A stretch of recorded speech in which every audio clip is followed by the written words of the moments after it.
o magbigkas ng ilang dikr o Quran?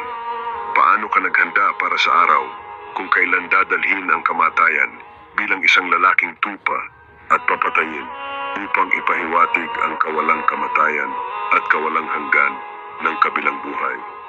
Mag-ayos na tayo. Naway bigyan tayo ng Allah ng mabuting kamatayan, kapatawaran at Jannah al-Firdaus. Ang anghel ng kamatayan. Maghanda para sa iyong pag-alis. Ang kamatayan ay biglaan. Sinabi ng Allah sa Quran, "Kul yatawaffakum malakul maut alladhi wukkila bikum, thumma ila rabbikum turja'un." Sabihin, ang anghel ng kamatayan na itinalaga sa inyo ay kukuha ng inyong mga kaluluwa. Pagkatapos ay babalik kayo sa inyong Panginoon sa araw ng paghuhukom. Itinuro sa atin ng propeta na kapag ang isang tao ay namatay, ang kanyang kaluluwa ay ibabalik sa kanya sa kanyang libingan at siya ay tatanungin tungkol sa kanyang Panginoon, sa kanyang relihiyon at sa kanyang propeta. Patatagin ng Allah ang mga sumasampalataya sa pamamagitan ng salitang matatag sa mundo at sa kabilang buhay. Kaya ang mananampalataya ay magsasabi, "Ang aking Panginoon ay si Allah, ang aking relihiyon ay Islam, at ang aking propeta ay si Muhammad." Tungkol sa hindi naniniwala o mapagkunwari, kapag siya ay tinanong siya, ay magsasabi, Oh, hindi ko alam. Narinig kong may sinasabi ang mga tao, kaya sinabi ko rin." Ang sabi ng Allah sa Surah Sajda, "Walau tara idil mujrimuna nakisu ru'usihim 'inda rabbihim, Rabbana absarna ana na'mal salihan inna muqinun." Kung nakita mo noong ang mga nagkasala ay ibinitin ang kanilang mga ulo sa harap ng kanilang Panginoon, nagsasabi, "Aming Panginoon, nakita at narinig namin. Ibalik mo kami sa dati naming buhay, gagawa kami ng matuwid. Kami ay pinakasigurado sa araw na ito ngayon." 32:12. Ngayon ay ang oras ng pagkilos ng walang accounting at bukas ay ang accounting na walang natitirang oras para sa pagkilos. Tanungin ang iyong sarili, paano ka mahahanap ng anghel ng kamatayan kapag binisita ka niya upang kunin ang iyong kaluluwa? Nalulugod sa Allah o nagagalit sa Kanya? Sa anong kondisyon siya uutusan na kunin ang iyong kaluluwa? Paano mo haharapin ang iyong Panginoon sa kiyama? Magiging masaya ka ba sa iyong gantimpala o magsisisi at magsusumamo para sa isa pang pagkakataon? Magbago-bago maging huli ang lahat. Magbago-bago ka magsisi ng walang katapusan. Ang kamatayan ay dumating ng biglaan at hindi naghihintay para sa iyo na magdasal ng 2 rakaat o magbigkas ng ilang dikr o Quran.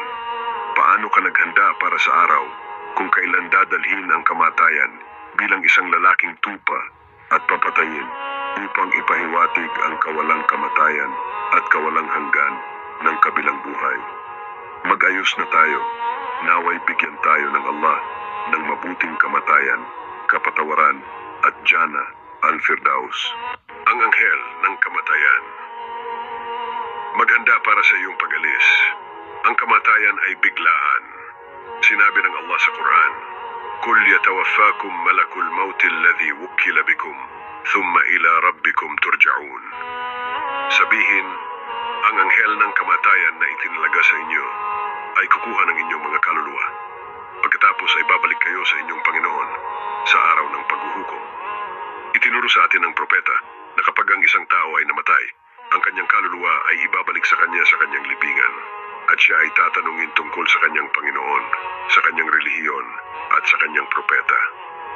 Patatagin ng Allah ang mga sumasampalataya sa pamamagitan ng salitang matatag sa mundo at sa kabilang buhay. Kaya ang mananampalataya ay magsasabi, "Ang aking Panginoon ay si Allah, ang aking relihiyon ay Islam, at ang aking propeta ay si Muhammad." Tungkol sa hindi naniniwala o mapagkunwari, kapag siya ay tinanong siya, ay magsasabi, Oh, hindi ko alam. Narinig kong may sinasabi ang mga tao, kaya sinabi ko rin." Ang sabi ng Allah sa Surah Sajda, "Walau tara idil mujrimuna nakisu ru'usihim 'inda rabbihim, Rabbana absarna ana na'mal salihan inna muqinun." Kung nakita mo noong ang mga nagkasala ay ibinitin ng kanilang mga ulo sa harap ng kanilang Panginoon, nagsasabi, "Aming Panginoon, nakita at narinig namin. Ibalik mo kami sa dati naming buhay, gagawa kami ng matuwid. Kami ay pinakasigurado sa araw na ito ngayon." 32:12.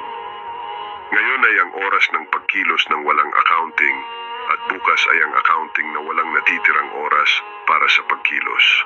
Tanungin ang iyong sarili, paano ka mahahanap ng anghel ng kamatayan kapag binisita ka niya upang kunin ang iyong kaluluwa? Nalulugod sa Allah o nagagalit sa Kanya? Sa anong kondisyon siya uutusan na kunin ang iyong kaluluwa? Paano mo haharapin ang iyong Panginoon sa kiyama? Magiging masaya ka ba sa iyong gantimpala o magsisisi at magsusumamo para sa isa pang pagkakataon? Magbago-bago maging huli ang lahat. Magbago-bago ka magsisi ng walang katapusan. Ang kamatayan ay dumating ng biglaan at hindi naghihintay para sa iyo na magdasal ng 2 rakaat o magbigkas ng ilang dikr o Quran. Paano ka naghanda para sa araw kung kailan dadalhin ang kamatayan bilang isang lalaking tupa at papatayin upang ipahiwatig ang kawalang kamatayan at kawalang hanggan ng kabilang buhay? Mag-ayos na tayo. Naway bigyan tayo ng Allah ng mabuting kamatayan, kapatawaran at Jannah al-Firdaus. Ang anghel ng kamatayan. Maghanda para sa iyong pag-alis. Ang kamatayan ay biglaan. Sinabi ng Allah sa Quran, "Kul yatawaffakum malakul mauti alladhi wukkila bikum, thumma ila rabbikum turja'un." Sabihin, ang anghel ng kamatayan na itinalaga sa inyo ay kukuha ng inyong mga kaluluwa. Pagkatapos ay babalik kayo sa inyong Panginoon sa araw ng paghuhukom. Itinuro sa atin ng propeta na kapag ang isang tao ay namatay, ang kanyang kaluluwa ay ibabalik sa kanya sa kanyang libingan at siya ay tatanungin tungkol sa kanyang Panginoon, sa kanyang relihiyon at sa kanyang propeta. Patatagin ng Allah ang mga sumasampalataya sa pamamagitan ng salitang matatag sa mundo at sa kabilang buhay.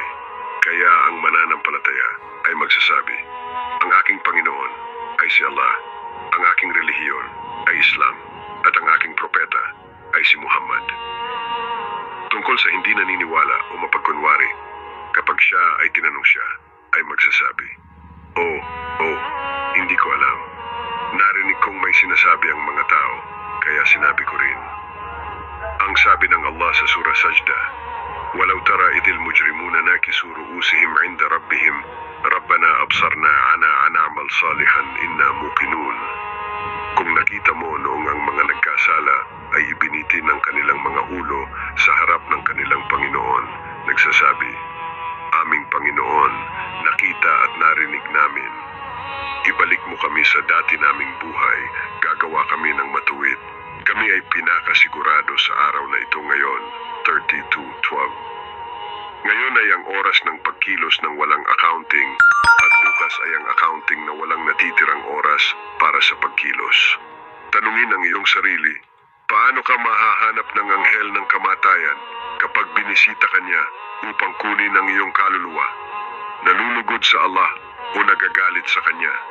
Sa anong kondisyon siya uutusan na kunin ang iyong kaluluwa? Paano mo haharapin ang iyong Panginoon sa kiyama? Magiging masaya ka ba sa iyong gantimpala o magsisisi at magsusumamo para sa isa pang pagkakataon? Magbago-bago maging huli ang lahat. Magbago-bago ka magsisi ng walang katapusan. Ang kamatayan ay dumating ng biglaan at hindi naghihintay para sa iyo na magdasal ng 2 rakaat o magbigkas ng ilang dikr o Quran. Paano ka naghanda para sa araw kung kailan dadalhin ang kamatayan bilang isang lalaking tupa at papatayin upang ipahiwatig ang kawalang kamatayan at kawalang hanggan ng kabilang buhay? Mag-ayos na tayo. Naway bigyan tayo ng Allah ng mabuting kamatayan, kapatawaran at Jannah al-Firdaus. Ang anghel ng kamatayan. Maghanda para sa iyong pag-alis. Ang kamatayan ay biglaan. Sinabi ng Allah sa Quran, "Kul yatawaffakum malakul mauti alladhi wukkila bikum, thumma ila rabbikum turja'un. Sabihin, ang anghel ng kamatayan na itinalaga sa inyo ay kukuha ng inyong mga kaluluwa. Pagkatapos ay babalik kayo sa inyong Panginoon sa araw ng paghuhukom.